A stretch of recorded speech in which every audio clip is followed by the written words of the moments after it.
UDF 100 seat നേടി ഭരണം പിടിക്കുമെന്ന് പ്രതിപക്ഷ നേതാവ് വി ഡി സതീശൻ. മുന്നണി അടിത്തറ വിപുലമാക്കും. തെരഞ്ഞെടുപ്പിന് മുൻപ് വിസ്മയങ്ങൾ ഉണ്ടാകുമെന്നും പ്രതിപക്ഷ നേതാവ് വയനാട് ലക്ഷ്യ ക്യാമ്പിൽ പ്രഖ്യാപിച്ചു.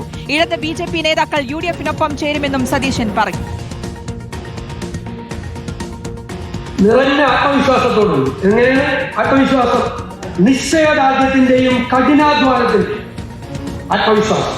ആ ആത്മവിശ്വാസത്തിന്റെ അടിത്തറയാക്കി ഒരു ചരിത്ര നിയോഗമാണ് ഈ ടീമിൻ KPCC ടീം.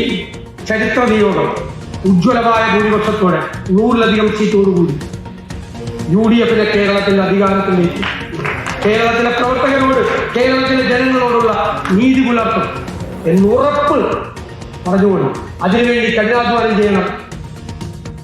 ഈ മാസം തന്നെ സ്ഥാനാർത്ഥി പ്രഖ്യാപനം നടത്താനാണ് ലക്ഷ്യമെന്ന് AICC general secretary KC Venugopal. Screening committee അംഗങ്ങൾ ഉടൻ കേരളത്തിലെത്തുമെന്നും KC വേണുഗോപാൽ പറഞ്ഞു.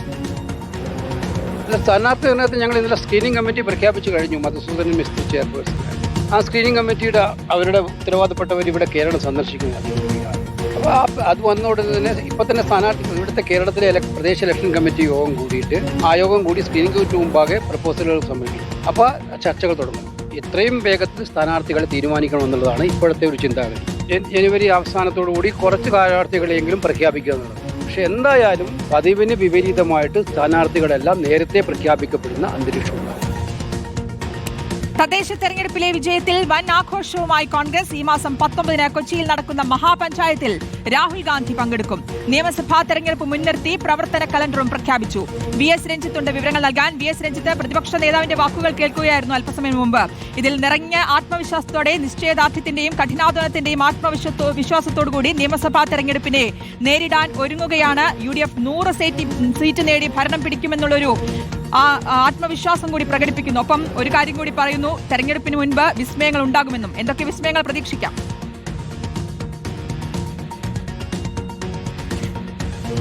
ശ്രുതി, 100 സീറ്റ് എന്ന് പറയുന്ന ആത്മവിശ്വാസം അത് UDF-ന് ഇപ്പോഴുള്ള അധികാരത്തിൽ തിരിച്ചെത്തുമെന്നുള്ള 100% വിശ്വാസത്തെ സൂചിപ്പിക്കുന്നതാണ്.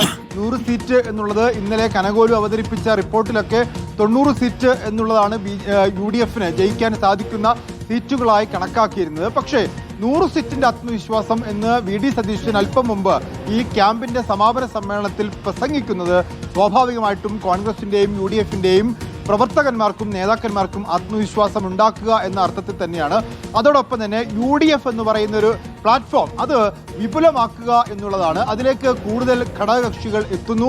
മാത്രമല്ല കുറെ ഇൻഫ്ലുവൻസേഴ്സ് ആയ ആളുകൾ എന്ന് പറഞ്ഞാൽ സമൂഹത്തിൽ സ്വാധീനമുള്ള മനുഷ്യരെ കൂടി ഇതിനകത്ത് ചേർത്ത് UDF എന്ന് പറയുന്ന മുന്നണിയെ വലിയ തോതിൽ ശക്തമാക്കുക. അപ്പം നേരത്തെ CK ജാനുവിനെ പോലുള്ളവരൊക്കെ ഈ മുന്നണിയിലേക്ക് വന്നത് രാഷ്ട്രീയ പാർട്ടി എന്നതിനേക്കാൾ അപ്പുറത്ത് വ്യക്തിപരമായി CK ജാനുവിനുള്ള, ചരിത്രപരമായിട്ടൊക്കെ CK ജാനുവിനുള്ള ഒരു പ്രാധാന്യം തന്നെ മുൻനിർത്തിക്കൊണ്ടാണ്. അതുപോലുള്ള വ്യക്തികളെ UDF-നകത്ത് കൊണ്ടുവരിക, ഘടകകക്ഷികളെ കൊണ്ടുവരിക, അത് ഇടതു മുന്നണിയിൽ നിന്നും വലതു മുന്നണിയിൽ നിന്നും, അതായത് BJP-യിൽ നിന്നും കൊണ്ടുവരിക എന്നുള്ളതാണ് ലക്ഷ്യം വെക്കുന്നത്. അങ്ങനെ UDF എന്ന് പറയുന്ന പ്ലാറ്റ്ഫോം വിപുലമാക്കുക, വിശ്രമമില്ലാതെ പ്രവർത്തിക്കുക. അതോടൊപ്പം UDF-നകത്തും കോൺഗ്രസിനകത്തും തർക്കങ്ങളുണ്ട് എന്ന് വരുത്തി തീർക്കാൻ ഇടത് കേന്ദ്രങ്ങൾ ശ്രമിക്കുന്നുണ്ട്. അത് പ്രത്യേകിച്ച് മുഖ്യമന്ത്രിയുമായി ബന്ധപ്പെട്ടാണ്. UDF-നകത്ത് UDF അധികാരത്തിൽ വന്നാൽ ഒരു ഡസനോളം മുഖ്യമന്ത്രി സ്ഥാനാർത്ഥികളുണ്ട് എന്ന രീതിയിൽ ഇടത് സൈബർ ഇടങ്ങൾ പ്രചരിപ്പിക്കുന്നു. അതിൽ വി ഡി സതീശനും KC വേണുഗോപാലും സണ്ണി ജോസഫും K സുധാകരനും രമേശ് ചെന്നിത്തലയും ഒക്കെ മാറി മാറി ഇടം പിടിക്കുന്നു. അങ്ങനെ ഒരു തർക്കമുണ്ട് എന്ന് വരുത്തി തീർക്കാനാണ് ഇടത് കേന്ദ്രങ്ങൾ ശ്രമിക്കുന്നത്. അത്തരത്തിലൊരു തർക്കവുമില്ല. UDF-നകത്ത് കോൺഗ്രസിനകത്ത് വലിയ തോതിൽ നേതൃനിര ഉണ്ട്. പക്ഷേ അത് നേതൃനിര ഉണ്ടെങ്കിൽ കൂടി അത് തെരഞ്ഞെടുപ്പിന് ശേഷം എന്താണോ AICC പറയുന്നത് അത് തർക്കമില്ലാതെ അംഗീകരിക്കപ്പെടുന്ന സാഹചര്യം ഉണ്ടാവും. ഒരു തർക്കവും ഇക്കാര്യത്തിൽ ഉണ്ടാവില്ല എന്നുകൂടി വി ഡി സതീശൻ പറഞ്ഞു വെക്കുന്നു. ഏതായാലും ഈ ക്യാമ്പ് അവസാനിക്കുമ്പോൾ ഒരു കലണ്ടർ കോൺഗ്രസ് പുറത്തിറക്കുന്നുണ്ട്. ആ കലണ്ടറിൽ ഫെബ്രുവരിയിൽ നടക്കാനിരിക്കുന്ന വി ഡി സതീശന്റെ യാത്ര, ഈ മാസം 13-14 ദിവസങ്ങളിൽ AG's ഓഫീസിൽ തൊഴിലുറപ്പ് പദ്ധതിയുമായി ബന്ധപ്പെട്ട് നടക്കാനിരിക്കുന്ന ഒരു അപ്പകൽ സമരം, അതുപോലെ ഈ മാസം 19-ന് കൊച്ചിയിൽ നടക്കുന്ന മഹാപഞ്ചായത്ത്, അത് ഈ പഞ്ചായത്ത് തെരഞ്ഞെടുപ്പിൽ വിജയിച്ചവർക്കുള്ള പരിപാടിയാണ്. അത്തരത്തിൽ നൈറ്റ് ക്യാമ്പുകൾ മണ്ഡലതലത്തിൽ, വാർഡ് തലത്തിൽ, ജില്ലാതലത്തിലൊക്കെ നിശാ ക്യാമ്പുകൾ സംഘടിപ്പിച്ച് പ്രവർത്തകരെ ഒന്നിച്ചിരുത്തുക. തുടങ്ങി വിപുലമായ കർമ്മപരിപാടികൾ ഈ മാസം തന്നെ ഉണ്ടാവുന്നു. കെ.സി. വേണുഗോപാൽ പറഞ്ഞതനുസരിച്ചാണെങ്കിൽ ഈ മാസം തന്നെ സ്ഥാനാർത്ഥികൾ ഉണ്ടാവും. നമ്മൾ നേരത്തെ രാവിലെ തൊട്ട് വാർത്തകൾ കൊടുക്കുന്നുണ്ട്. 70ഓളം സ്ഥാനാർത്ഥികളെ ആദ്യഘട്ടത്തിൽ പ്രഖ്യാപിച്ചു.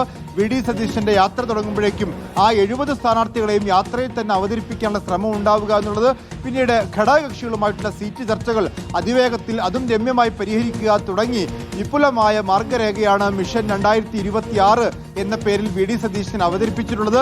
നമുക്കറിയാം കോൺഗ്രസിന് 22 സീറ്റുകൾ നിലവിലുണ്ട്. ആ 22 സീറ്റിന് പുറമെ 43 സീറ്റുകൾ കൂടി അധികമായി പിടിച്ച് 65 എന്ന് പറയുന്ന സംഖ്യയിലേക്ക് കോൺഗ്രസിൽ എത്തിച്ചാൽ ഘടകകക്ഷികൾ ചേർന്ന് ഒരു 90-ലധികം സീറ്റുകൾ പിടിച്ച് അധികാരത്തിലെത്തുക എന്നുള്ളതാണ് ഇപ്പോൾ തയ്യാറാക്കിയിട്ടുള്ള റൂട്ട് മാപ്പിന്റെ ആകെ തുക എന്ന് പറയുന്നത്. ഏതായാലും ഈ 2 ദിവസത്തെ ക്യാമ്പ് അവസാനിക്കുമ്പോൾ കോൺഗ്രസ് പ്രവർത്തകർ നേരത്തെ വി.ഡി. സതീശൻ സൂചിപ്പിച്ച പോലെ നിറഞ്ഞ ആത്മവിശ്വാസത്തിലാണുള്ളത്. ഓക്കെ, എന്തായാലും വളരെ നേരത്തെ തന്നെ നിയമസഭാ തെരഞ്ഞെടുപ്പിനെ നേരിടാനുള്ള ഒരുക്കങ്ങൾ തുടങ്ങിയിരിക്കുകയാണ് കോൺഗ്രസ്. വി.എസ്. രഞ്ജിത്താണ് വിശദാംശങ്ങൾ നൽകിയത്.